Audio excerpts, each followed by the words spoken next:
এই ব্রোস, কি অবস্থা সবার? আশা করছি সকলে ভালো আছেন। আজকে বাইকের একটা সমস্যা নিয়ে কথা বলবো। আমার বাইকটা ব্রেকিং পিরিয়ড শেষ, 2500 কিলোমিটার চলে। এক মাসেই আসলে ব্রেকিং পিরিয়ডটা শেষ হয়েছে।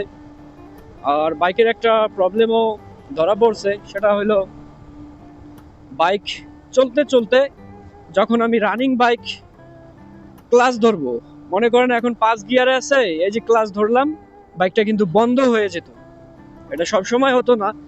ইঞ্জিনটা যখন গরম হয় বা একটানা 20, 25, 50 কিলোমিটার রাইড করা হয়, তখন বাইকটা বন্ধ হয়ে যেত। আবার যখন সকালে বাইক স্টার্ট দিতাম বা অন্য কোনো সময় স্টার্ট দিতাম, তখন দেখা যাইতো স্টার্টটা বেশিক্ষণ থাকতো না। মনে করেন 1-1.5 মিনিট স্টার্ট থাকার পর বাইকটা অটোমেটিকলি আস্তে আস্তে বন্ধ হয়ে যেত। আরপিএম 1200-তে সেট করা, তবুও বাইকটা বন্ধ হয়ে যায়। তো আমি যেটা করছি সেটা হলো, বাইকের যে স্টক প্লাগটা থাকে, স্পার্কিং প্লাগ, ওই প্লাগটা খুলে দেখি মাত্র 1000 কিলো চলছে, তাতেই প্লাগের একদম অবস্থা খারাপ। প্লাগটা একদম কালো হয়ে গেছে। তো প্লাগটা ময়লা হওয়ার ফলে আসলে ওইভাবে স্পার্ক করতে হয়তো পারতেছিল না, যার কারণে বাইকটা বন্ধ হয়ে যেত।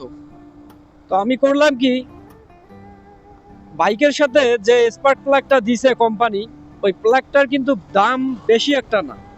দামটা যদি আমি বলি, আমি গুগলে সার্চ করে দেখলাম 200 থেকে 300 টাকা দামের একটা প্লাগ ব্যবহার করছে, নর্মাল ধাতুর প্লাগ। এখন বাইকের স্পার্ক প্লাগ যদি ভালো না থাকে, সেক্ষেত্রে আপনার মাইলেজ ড্রপ করবে বা পাওয়ার ওইভাবে পাবেন না। অনেক কিছু বিষয় আছে এই প্লাগের সাথে সম্পর্কিত। তো আমি দেখলাম যে প্লাগটা আসলে পরিবর্তন করা দরকার। আমি আমার বাইকের প্লাগ একটা নতুন কিনছি। এটা হলো এনজিকে কোম্পানির, এটা একটা জাপানি প্রোডাক্ট। আর ইরিডিয়াম স্পার্কিং প্লাগটা কেনা হয়েছে, আমি স্ক্রিনে দিয়ে দিব। এটা হচ্ছে ইরিডিয়াম ধাতু দিয়ে এই স্পার্কিং প্লাগটা তৈরি হয়।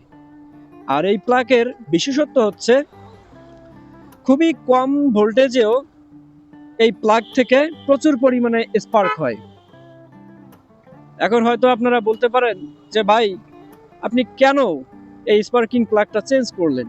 আসলে স্পার্কিং প্লাগ চেঞ্জ করার পিছনে দুইটা রিজন আছে। সেটা হলো, আমার বাইকে হাইড্রোলিক হর্ন ইনস্টল করা আছে এবং এলইডি লাইট বা বাল্ব যেটাই বলেন, সেটাও কিন্তু লাগানো আছে। আমি যখন রাইড করি, তখন হর্ন বা এলইডি বাল্ব জ্বালানোর ফলে অনেকটা কিন্তু পাওয়ার অল্টারনেটর কিন্তু দিয়ে থাকে।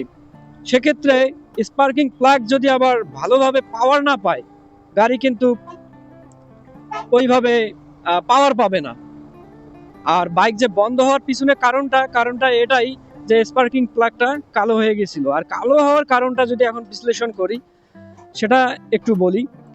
কালো হওয়ার পিছনে কারণ হইলো, আমি আসলে নিম্নমানের ফুয়েল ব্যবহার করছি। মানে যেখানে যেটা পাম্প পাইছি, সেই পাম্প থেকে আসলে তেলটা নিছি, যার কারণে স্পার্কিং প্লাগটা খুব তাড়াতাড়ি কালো হয়ে গেছে। যদিও প্লাগটা নষ্ট হয় নাই, ওইটা দিয়ে এখনো বাইক রাইড করা যাবে। তবে আমি চাচ্ছি না যে ওইটা দিয়ে আসলে বাইকটা রাইড করি। তো এই জিনিসটা মাথায় রাখবেন, স্পার্কিং প্লাগ অবশ্যই ভালো রাখতে হলে ভালো পাম্প থেকে আপনাকে ফুয়েল নিতে হবে। আর যদি ভালো পাওয়ার চান, পাওয়ার যাতে লস না করে, সেক্ষেত্রে একটা ভালো ইরিডিয়াম স্পার্কিং প্লাগ ব্যবহার করবেন। সেক্ষেত্রে আপনার বাইক থেকে একটা ভালো সার্ভিস পাবেন। তো এই জিনিসটাই আমি নোটিস করলাম, যে ভালো পাম্প থেকে যদি আপনি তেল না নেন, সেক্ষেত্রে বাইকের অন্যান্য যে ইঞ্জিনের পার্টসগুলো আছে, এগুলাও প্রবলেম হয়ে যায়। আমি যদি ভালো পাম্প থেকে তেল নিতাম বা ফুয়েল নিতাম, তাহলে আমার স্পার্কিং প্লাগটা ময়লা জমতো না বা কালো হইতো না। তো এই জিনিসটা একটু মাথায় রাখবেন। আর ভালো পারফরমেন্স পেতে গেলে অবশ্যই ইরিডিয়ামের একটা স্পার্কিং প্লাগ ব্যবহার করার চেষ্টা করবেন। আর চেষ্টা করবেন সব থেকে ম্যানুয়ালে যে প্লাগের মডেল নাম্বারটা দেয়া আছে সেই মডেল নাম্বার অনুযায়ী স্পার্কিং প্লাগটা ব্যবহার করার জন্য।